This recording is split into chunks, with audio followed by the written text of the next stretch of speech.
वक्फ संपत्तियों पर घमासान, 70,000 से ज्यादा संपत्तियां रिकॉर्ड से गायब। वक्फ संपत्तियों की एसआईटी जांच की मांग। नमस्कार, रूबरू देख रहे हैं, मैं हूं आपके साथ शिवानी रत्न। उत्तर प्रदेश में वक्फ संपत्तियों की लूट पर मचा है हाहाकार। क्या कागजों से गायब हो गई 70,000 से ज्यादा जमीनें?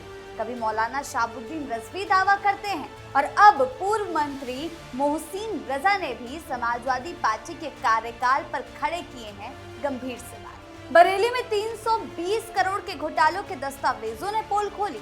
क्या सीएम योगी के दरबार से अब भू माफियाओं पर चलेगा बुलडोजर या होगी एसआईटी की जांच? क्या कुछ चल रहा है वक्फ प्रॉपर्टीज को लेकर? क्यों इस तरह के बयान सामने आ रहे हैं एक के बाद एक? आइए जानते हैं विस्तार से। योगी सरकार लेगी बड़ा एक्शन, वक्फ जमीनों पर चलेगा बुलडोजर। उत्तर प्रदेश की राजनीति और प्रशासनिक गलियारों में इन दिनों वक्फ बोर्ड की संपत्तियों को लेकर घमासान मचा हुआ है। राज्य के पूर्व मंत्री और भाजपा नेता मोहसिन रजा द्वारा मुख्यमंत्री योगी आदित्यनाथ से मुलाकात के बाद ये मुद्दा एक बार फिर से सुर्खियों में आ गया है। इसके साथ ही ऑल इंडिया मुस्लिम जमात के राष्ट्रीय अध्यक्ष मौलाना मुफ्ती शहाबुद्दीन रजवी बरेलवी द्वारा बरेली में करोड़ों रुपए के घोटाले के आरोप लगाए जाने से इस मामले ने और ज्यादा तूल पकड़ लिया है। इन दोनों मामलों ने उत्तर प्रदेश की पिछली सरकारों, खासतौर से समाजवादी पार्टी के कार्यकाल के दौरान वक्फ संपत्तियों के प्रबंधन और उनमें हुई कथित अनियमितताओं और गड़बड़ियों पर गंभीर सवाल खड़े कर दिए हैं। उत्तर प्रदेश के पूर्व मंत्री मोहसिन रजा ने हाल ही में लखनऊ स्थित मुख्यमंत्री आवास पर सीएम योगी आदित्यनाथ से मुलाकात की। इस दौरान उन्होंने राज्य के शिया और सुन्नी वक्फ बोर्डों में बड़े पैमाने पर अनियमितताओं और भ्रष्टाचारों का गंभीर मुद्दा उठाया है। मोहसिन रजा का मुख्य तर्क ये था कि वक्फ संपत्तियां मूल रूप से गरीबों, अनाथों और धार्मिक सामाजिक कार्यों के कल्याण के लिए होती हैं, लेकिन पिछले कुछ दशकों में इनका बड़े पैमाने पर दुरुपयोग हुआ और भू माफियाओं ने इन जमीनों पर अवैध कब्जा कर लिया है। वक्फ संपत्तियों के आंकड़ों में भारी गिरावट। मुलाकात के दौरान मोहसिन रजा ने आधिकारिक आंकड़ों का हवाला देते हुए एक चौंकाने वाला दावा किया। उसके अनुसार पहले की स्थिति यानी कि उत्तर प्रदेश में पहले 2 लाख से ज्यादा रजिस्टर्ड वक्फ संपत्तियां मौजूद थी और अब वर्तमान स्थिति अब ये संख्या घटकर महज 1,27,000 के आसपास रह गई। लापता संपत्तियां। रजा का आरोप है कि पिछली सरकारों के दौरान वक्फ बोर्डों का उचित और पारदर्शी ऑडिट नहीं कराया गया, इसलिए कई लोगों ने उस पर कब्जा कर लिया और इसी प्रशासनिक ढिलाई और मिलीभगत का नतीजा ये रहा कि करीब 70,000 से ज्यादा संपत्तियां गायब हो गई, कागजों से गायब हुई और फिर उन पर अवैध रूप से कब्जा कर लिया गया। मोहसिन रजा के मुताबिक राज्य के कई प्रमुख जिलों से वक्फ संपत्तियों पर अवैध कब्जे और फर्जीवाड़े की सबसे ज्यादा शिकायतें सामने आई हैं। इन जिलों में मुख्य रूप से शामिल है लखनऊ, गाजियाबाद, कानपुर, मेरठ, सहारनपुर, अयोध्या, बरेली, नोएडा और गौतम बुद्ध नगर। इन क्षेत्रों में स्थिति ये है कि धार्मिक और सामाजिक मकसदों के लिए दान की गई या आरक्षित की गई जमीनों को धड़ल्ले से कॉमर्शियल इस्तेमाल किया जा रहा है। इन जमीनों पर दुकानें, मॉल, गोदाम और बहुमंजिला इमारतें खड़ी कर दी गई, जिससे मिलने वाला मुनाफा जरूरतमंद अल्पसंख्यक समाज तक पहुंचने के बजाय कुछ खास लोगों और भू माफियाओं की जेब में जा रहा है। पूर्व मंत्री मोहसिन रजा ने मुख्यमंत्री योगी आदित्यनाथ के समक्ष इस पूरे मामले की तह तक जाने के लिए कई महत्वपूर्ण और कड़े कदम उठाने की मांगे रखी है।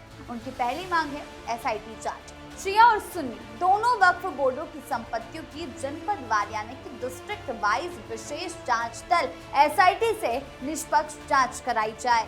विशेष ऑडिट और भौतिक सत्यापन। सभी वक्फ संपत्तियों का विशेष ऑडिट, भौतिक सत्यापन, फिजिकल वेरिफिकेशन और पुराने रिकॉर्ड्स का मौजूदा स्थिति से मिलान कराया जाए। सख्त कानूनी कार्रवाई, फर्जी नामांतरण यानी कि म्यूटेशन, अवैध लीज और जबरन कब्जों के मामलों में लिप्त लोगों के खिलाफ सख्त से सख्त कानूनी कार्रवाई की जाए। वक्फ बाय यूजर के विवादों का निपटारा। वक्फ बाय यूजर से जुड़े लंबे समय से लंबित विवादों का जल्द से जल्द कानूनी और पारदर्शी निपटारा होना चाहिए, ये भी उनकी एक मांग है। रिपोर्ट सार्वजनिक की जाए।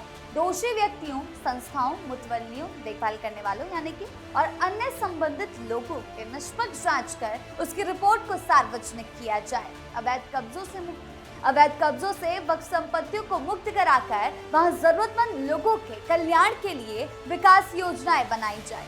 जनपदवार निगरानी समितियां, प्रदेश स्तर पर, जिला स्तर पर निगरानी समितियां यानी कि मॉनिटरिंग कमेटीज बनाकर ऑडिट और संपत्तियों की रिकवरी का विशेष अभियान चलाया जाए। कागजों से कैसे गायब हुई जमीनें, वक्फ पर सियासत या बड़ा घोटाला। मोहसिन रजा के बयानों और मांगों के बीच इससे पहले बरेली से भी एक बड़ा मामला सामने आया था। ऑल इंडिया मुस्लिम जमात के राष्ट्रीय अध्यक्ष और सुन्नी आलिम मौलाना मुफ्ती शहाबुद्दीन रिजवी बरेलवी ने जिला अधिकारी कार्यालय पहुंचकर प्रशासन को लगभग 50 पन्नों के दस्तावेज सौंपे थे। उनका दावा था कि बरेली में करीब 320 करोड़ रुपए की वक्फ संपत्तियों का बड़ा घोटाला हुआ है। बहेड़ी और सदर तहसील में बड़े पैमाने पर गड़बड़ी हुई। मौलाना शहाबुद्दीन रिजवी ने दस्तावेजों के आधार पर विस्तार से बताया कि किस तरह वक्फ की बेशकीमती जमीनों को औने पौने दामों पर बेच दिया गया। बहेड़ी तहसील का मामला। मौलाना के अनुसार बहेड़ी तहसील के अंतर्गत आने वाले गांव जाम सावंत में करीब 1400 बीघा वक्फ की जमीन है। इस जमीन को या तो बेच दिया है या फिर बेचने की बड़ी तैयारी चल रही है। इस पूरी जमीन की मौजूदा बाजार कीमत लगभग 220 करोड़ रुपए आंकी गई। सदर तहसील का मामला। इसी तरह सदर तहसील के गांव चंद्रपुर बिजपुरी में करीब 100 करोड़ रुपए की वक्फ जमीन को बेचे जाने का गंभीर मामला सामने आया है। मौलाना का आरोप है कि ये सारी जमीनें गरीब मुसलमानों के कल्याण, कब्रिस्तानों, मस्जिदों और मदरसों के रखरखाव के लिए थी, लेकिन सुनियोजित तरीके से इनमें हेरफेर किया गया। इन दोनों ही मामलों में यानी कि मोहसिन रजा के बयानों और मौलाना शहाबुद्दीन रिजवी के दावों में मुख्य रूप से पिछली सरकारों, खासकर समाजवादी पार्टी के कार्यकाल को कटघरे में खड़ा किया गया है। मौलाना शहाबुद्दीन रिजवी बरेलवी ने भी खुलकर समाजवादी पार्टी पर निशाना साधा था। उनका भी सीधा आरोप था कि ये पूरा 320 करोड़ रुपए का घोटाला समाजवादी पार्टी के शासनकाल में हुआ। भूमाफियाओं से मिली भगत। मौलाना का कहना है कि सपा सरकार के कार्यकाल के दौरान सत्ता संरक्षण प्राप्त लोगों ने भूमाफियाओं के साथ मिलकर सांठगांठ की और वक्फ बोर्ड की बहुमूल्य जमीनों को कागज में हेरफेर करके बेहद सस्ते दामों पर बेच दिया। अखिलेश यादव की चुप्पी पर सवाल। मौलाना ने सपा प्रमुख अखिलेश यादव को आड़े हाथों लेते हुए कहा कि वो अन्य राजनीतिक मुद्दों पर तो खुलकर बोलते हैं, लेकिन वक्फ संपत्तियों की लूट और भ्रष्टाचार के मामलों पर हमेशा चुप्पी साध लेते हैं। उन्होंने सवाल उठाया कि जब गरीब मुसलमानों की संपत्तियों को लूटा जा रहा था, तब पार्टी नेतृत्व क्या कर रहा था? वक्फ संपत्तियां किसी व्यक्ति विशेष की बपौती नहीं, बल्कि धार्मिक और सामाजिक धरोहर थी, जिनका बेरहमी से दुरुपयोग किया गया। भारत में वक्फ संपत्तियां और अचल संपत्तियां होती हैं, जिन्हें इस्लाम धर्म के अनुयायियों द्वारा धार्मिक पवित्र या दान पुण्य के कार्य जैसे मस्जिद, दरगाह, कब्रिस्तान, मदरसा, अनाथालय आदि के काम के लिए वक्फ अधिनियम के तहत दान किया जाता है। कानूनी रूप से इन संपत्तियों को बेचने या हस्तांतरित करने पर कड़ी पाबंदियां होती हैं। हालांकि प्रशासनिक उदासीनता, कमजोर निगरानी और भ्रष्टाचार के कारण देश भर में वक्फ संपत्तियों पर अवैध कब्जे एक बहुत बड़ी समस्या बन चुके हैं। उत्तर प्रदेश में वक्फ संपत्तियों की संख्या देश में सबसे बड़ी या शुरुआती पंक्तियों में गिनी जाती है। ऐसे में 2 लाख से घटकर 1,27,000 पर आ जाना इस बात का साफ संकेत है कि दशकों तक इन संपत्तियों के रिकॉर्ड्स में बड़े स्तर पर छेड़छाड़ हुई।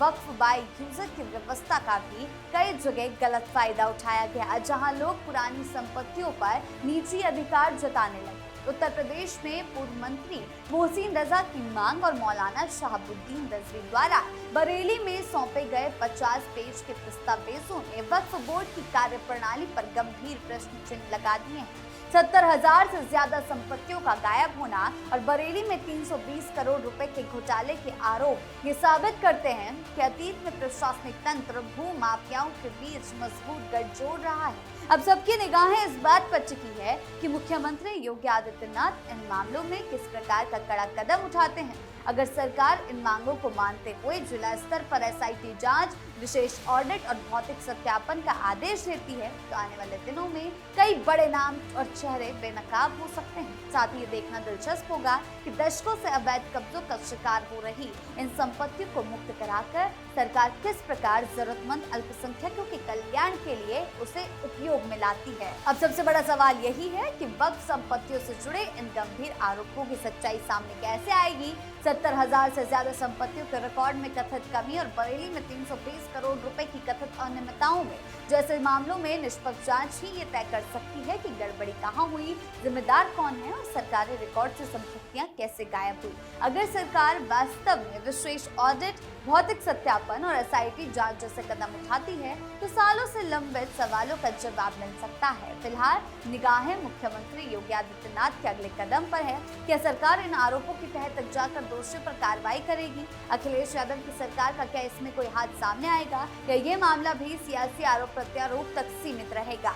आने वाले दिनों में जांच और आधिकारिक रिपोर्ट ही बताएगी कि वक्फ संपत्तियों को लेकर आखिर सच क्या है और कथित लूट के पीछे की असली जिम्मेदार कौन है। आपकी इसको लेकर क्या राय है, हमें कमेंट सेक्शन में जरूर बताएं। धन्यवाद।